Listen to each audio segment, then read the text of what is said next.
예레미야 24장에 나타난 말씀은 지금 두 시대가 겹쳐 보이는 그런 것처럼 보이는 겁니다. 왜냐하면 앞부분에 나타난 말씀을 보면 바벨론의 느부갓네살 왕이 유다 왕 여호야김의 아들 여고냐와 유다 고관, 목공들, 철공들 이 사람들을 사로잡아 갔을 때다. 이렇게 말하고 있습니다. 이게 언제냐면 2차 이스라엘 백성들이 바벨론의 포로로 잡혀가던 597년이죠.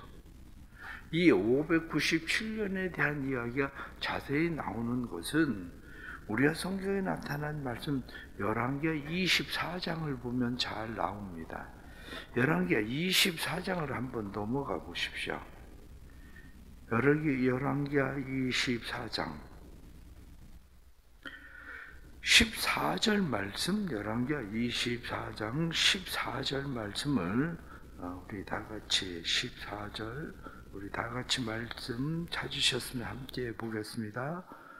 또 그가 또 예루살렘의 모든 백성과 모든 지도자와 모든 용사 10,000명과 모든 장인과 대장장이를 사로잡아가매 비천한 자 외에는 그 땅에 남은 자가 없었더라. 그 땅에 비천한 자들만 남기고 사람들을 전부 다 사로잡아갔다. 그렇게 표현하고 있죠.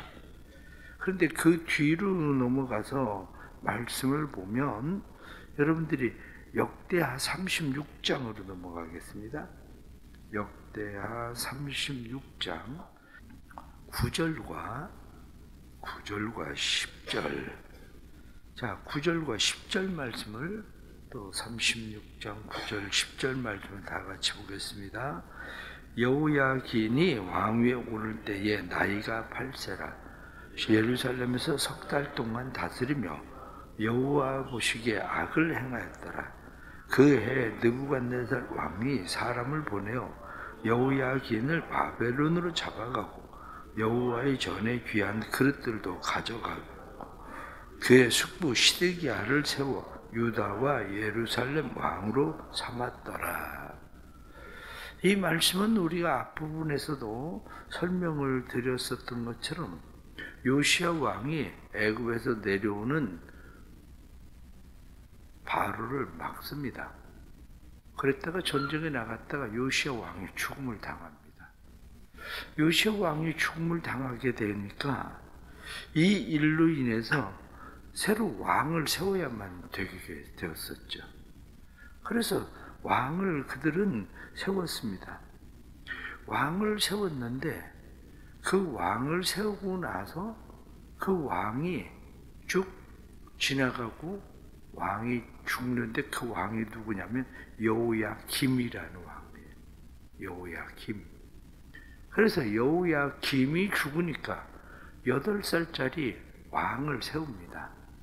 8살짜리 왕을 세우는데 그 왕을 여호야긴 그 사람을 오늘 24장 1절 말씀 보면 바벨론의 느부갓네살 왕이 유다 왕 여호야김의 아들 여고냐 이렇게 돼 있잖아요. 여고냐라고 이름하고 있지만 이 여고냐라고 이름하는 이 여고냐가 여호야긴인 거죠. 여호야긴. 그래서 여호야긴 이 사람이 왕이 됐는데 3개월 만에 바벨론으로 잡혀가 버려요. 왜 3개월 만에 바벨론으로 잡혀가느냐? 성경에 나타난 조금 전에 읽었었던 말씀에는 무엇라고 되어 있냐면 여호와 보시기에 악을 행했다. 8살짜리가 악을 행하면 얼마나 악을 행하겠습니까? 그런데 이스라엘 백성들은 늘 마음에 풀지 못하는 사람들이 있어요. 그 누구냐? 바벨론 사람들이에요. 1차로 바벨론의 포로로 끌려갔잖아요. 사람들이. 그러니까 바벨론에 대해서 적대감을 늘 가지고 있는 거죠. 바벨론에 대해서 적대감을 가지고 있는데 여호야긴이 왕이 되니까 여호야긴을 부추기는 사람들이 생긴 거죠. 여호야긴을 부추기는 사람들이 누굽니까? 바벨론에서 대해서 적대감을 가지고 있었던 사람들, 그 신하들. 뭘 8살짜리가 뭘 제대로 할 수 있는 게 없으니까 왕을 그냥 부추겨서 친바벨론에서 친애굽으로 이 사람들을 돌려버린 거죠. 나라를. 친애굽으로 나라를 돌려버리니까 지난번에도 말씀을 드린 것처럼 바벨론에서 그냥 있겠습니까? 바벨론에서 그냥 있은 것이 아니라 바벨론에서 다시 또 내려온 거예요. 내려와서 3개월 만에 왕을 잡아가지고 가버린 거죠. 그런데 그 사람들을 잡아갈 때에 누구를 함께 잡아갔냐면 10,000명의 사람들을 함께 잡아갔다는 거예요. 10,000명의 사람들을. 그런데 예레미야에게 하나님께서 환상을 보여주셔요. 환상을 보여주시는 게 뭐냐면 예레미야야 무엇을 보느냐? 그러고 이야기하니까 무화과 광줄이 2개를 보고 있습니다. 그래 무화과 광줄이가 어떠니? 그랬더니 하나는 극상품의 좋은 무화과입니다. 그런데 하나는 아주 나빠서 먹을 수가 없는 무화과 광줄입니다. 그렇게 이야기해요.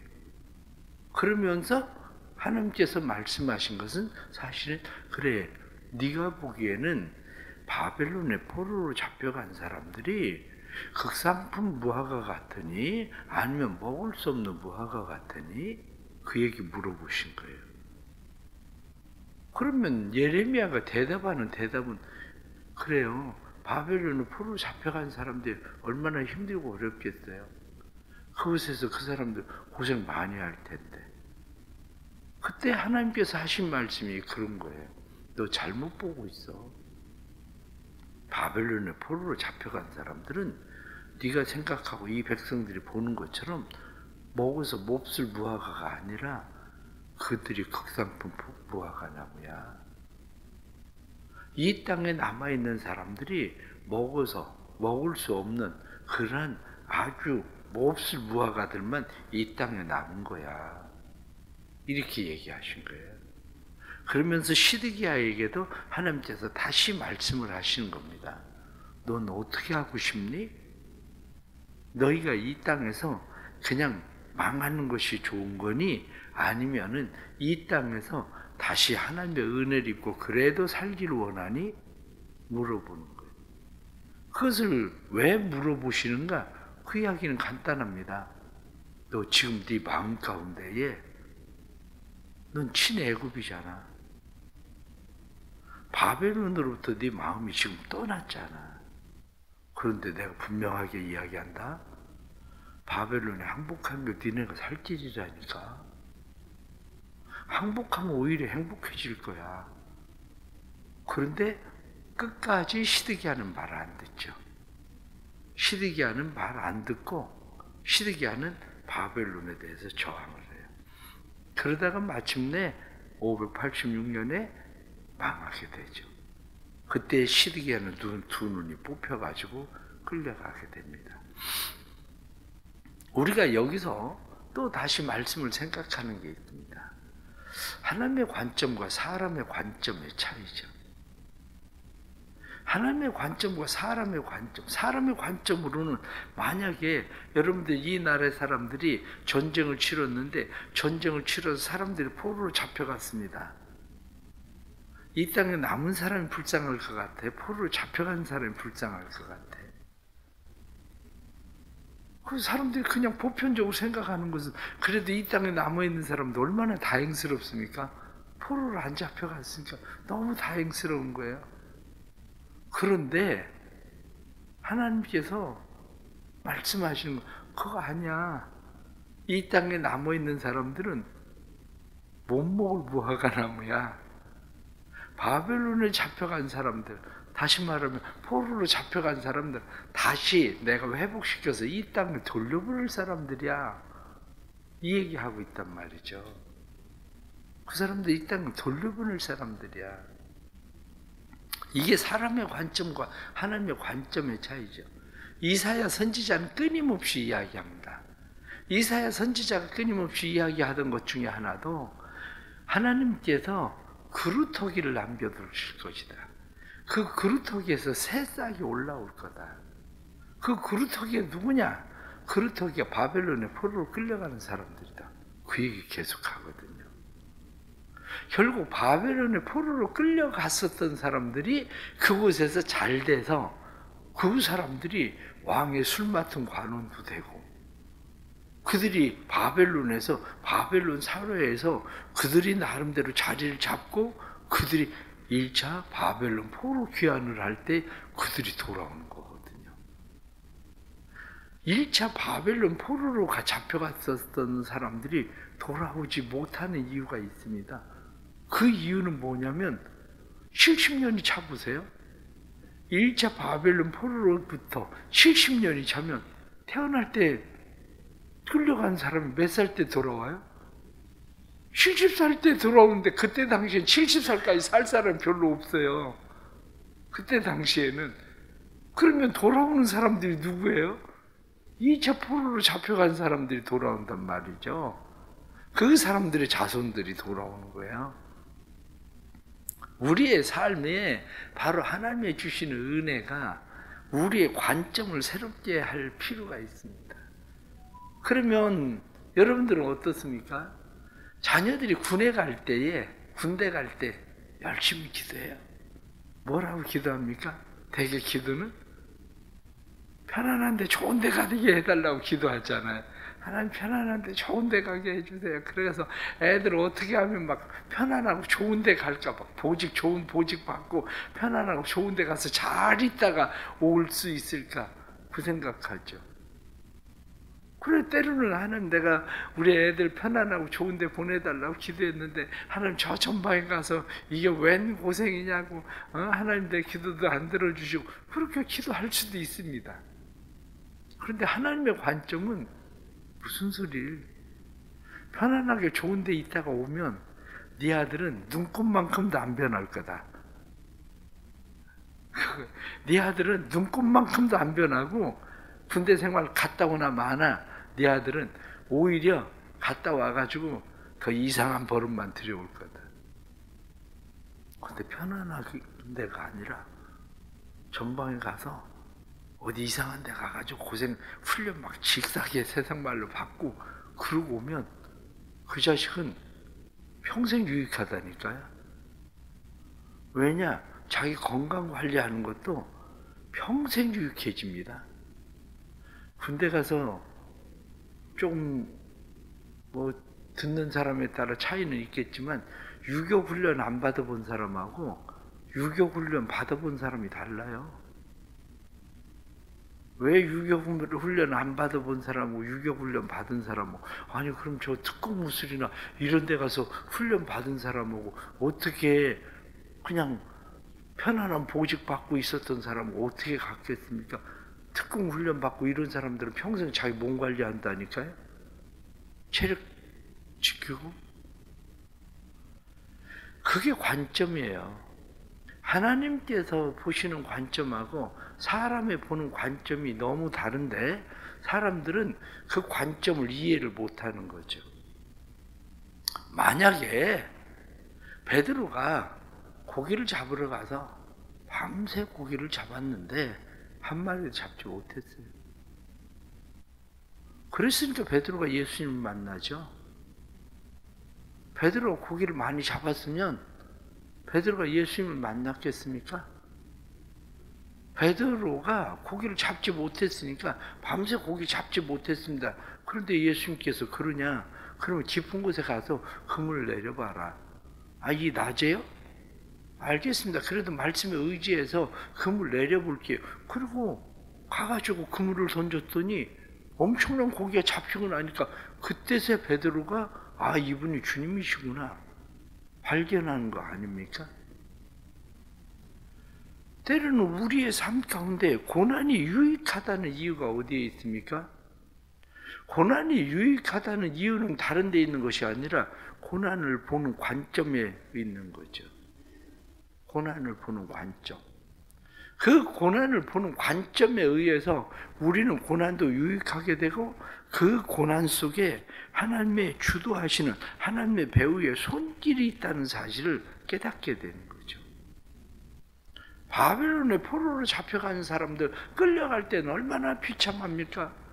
자기들의 고향이나 자기들의 가족들 전부 두고 이 사람들이 바벨론으로 포로로 끌려갈 때 정말 비참한 모습이었는데 하나님께서 말씀하실 때 이 사람들이 좋은 무화과 나무야, 좋은 무화과 뭉치야, 먹을 만한 것은 극상품은 이 사람들이야. 내가 그래서 극상품 따로 떼어서 바벨론으로 옮기는 거야. 이 사람들이 바벨론에 가서 자기 기술을 가지고 그리고 자기 실력을 가지고 이 사람들이 잘 돼서 이 사람들이 다시 돌아오게 될 거야. 이런 거죠. 그렇습니다. 삶을 보는 관점을 여러분들 바꿀 수 있길 축복합니다. 사람의 보는 관점이 아니라 하나님의 보시는 관점. 하나님의 이것을 어떻게 보실까? 지금 이 상황을 어떻게 보실까? 지금 내가 손해보는 것 같은데 이 손해가 사람의 관점으로는 손해 같은데 하나님의 관점으로도 손해인가? 이런 문제죠. 하나님의 관점으로 보면 손해가 아니라 하나님의 관점에서는 얼마든지 유익하게 되는 일들이 있다는 거죠. 왜냐? 배후에 하나님의 손길이 있으며 우리의 인생의 배후에 하나님의 손길이 있다는 것을 우리는 그래서 믿어야 되는 겁니다. 우리가 살아갈 때에 잘 될 때 조심해야 되는 이유가 바로 거기 있어요.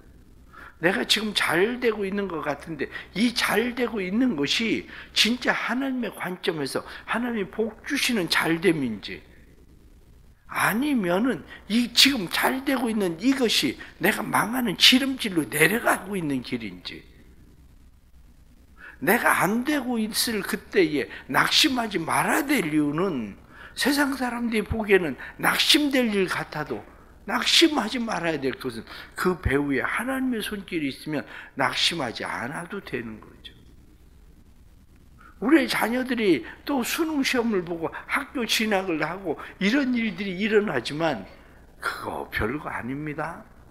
지금 보기에 사람들의 눈에 보기에 극상품처럼 보이고 그 못 먹을 무화과처럼 보이고 이렇게 보여지는 것처럼 보여질지 몰라도 그건 하나님의 손에 있는 거지 사람의 보는 관점이 있는 거 아닙니다. 서울대학 가서 서울 사람들이 뭐 다 인생을 성공하고 출세할 것 같았으면 서울대 가는 사람들은 뭐 세상을 다 주름잡게. 근데 그 사람들 특징이 있는 거 아십니까? 한 직장에 오래 못 다닌다는 거. 자기 머리 믿기 때문에요. 한 직장에 오래 못 다니고 있다가 떠나고 있다가 떠나고 있다가 떠나고 그래서 딴 사람이 늘 그 자리를 꿰찬다니까요. 인생이 우리의 생각대로 그런 게 아닙니다. 결론적으로 말씀을 드리면 그렇습니다. 결론적으로 말씀을 드리면 삶에 이게 하나님의 관점으로 보려고 노력은 하는데 하나님의 관점으로 잘 보이지 않으면 어떻게 하면 되느냐? 바로 그거예요. 하나님의 관점으로 삶을 볼 수 있으면 얼마나 좋겠습니까? 그런데 하나님의 관점으로 보이지 않을 때 어떻게 해야 되냐? 시드기야는 어떻습니까? 시드기야는 하나님의 관점으로 보이질 않아요. 하나님의 관점으로 볼 줄 모르는 시드기야에게 예레미야가 뭐라고 이야기합니까? 당신 내가 얘기하잖아. 바벨론에 잡혀간 사람들 오히려 행복하다는 거. 그 사람들이 잘 될 사람들이라는 거. 지금 당신은 지금 내 말 안 믿지? 그런데 당신 내가 분명하게 이야기한다.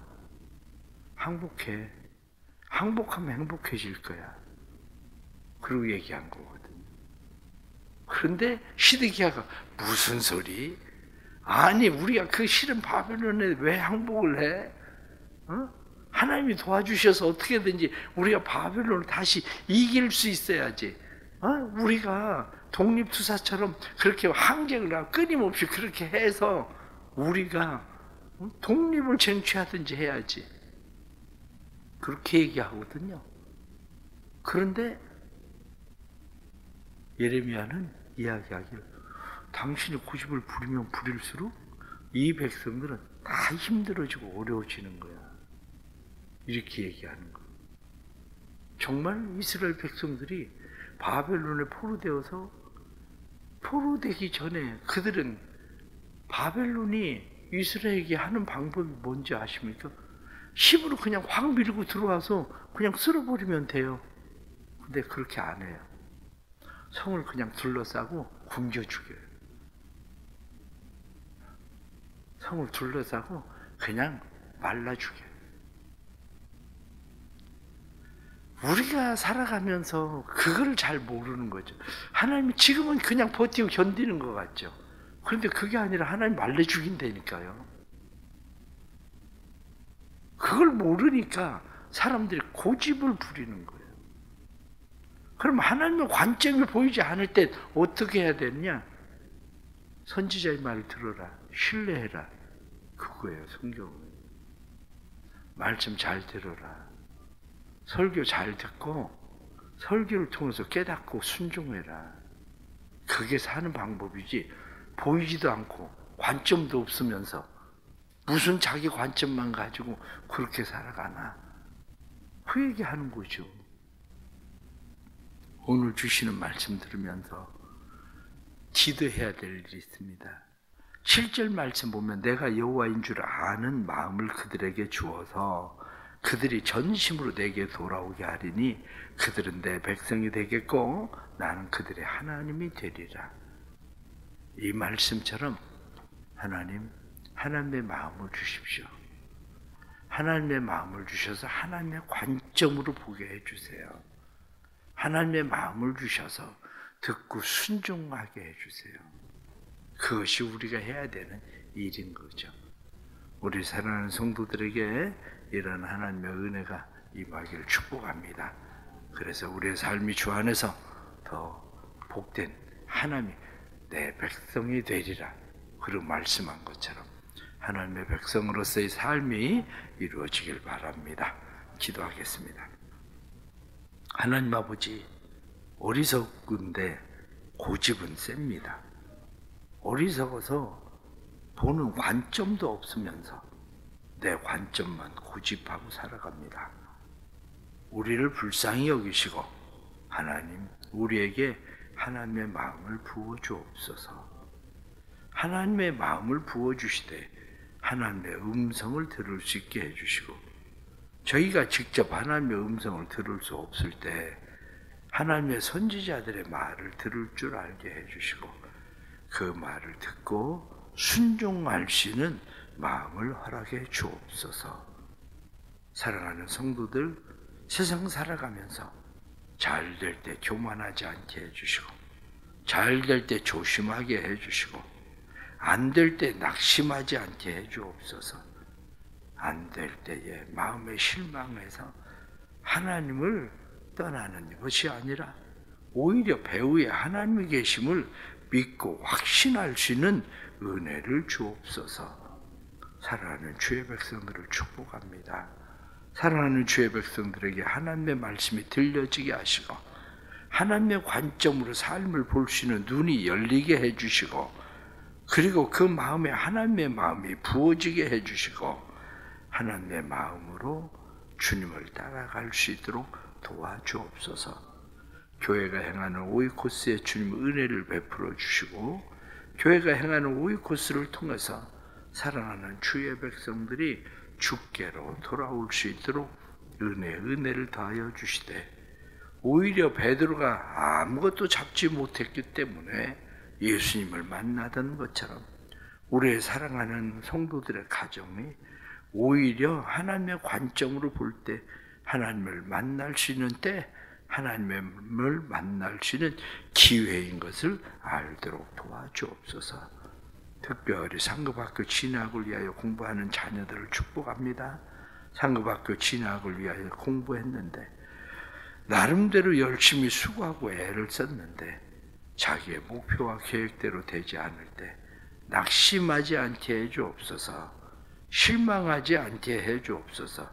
그 배후에 하나님이 계심을 믿게 해주시고, 우리의 인생은 하나님이 조정하시고 다스리시는 인생인 것을 깨닫게 해주시고, 사랑하는 주의 백성들이 하나님의 관점으로 삶을 보는 자녀들 될 수 있도록 주님 도와주셔서 수능시험에 사랑하는 자녀들 열심히 최선을 다하게 하시고, 하나님 불안과 두려움으로 실패하지 않도록 주님께서 믿음의 담대함을 허락해 주옵소서. 오늘 하루의 삶도 하나님 앞에 맡깁니다. 우리의 삶을 책임지시고 인도해 주옵소서. 감사하며 하나님 앞에 예물 드립니다. 새가족반을 잘 마치게 된 것을 감사하며 예물 드리고 수능 시험을 치르는 손자녀를 위해서 예물을 드리고 작정하고 하나님 앞에 예물을 드립니다.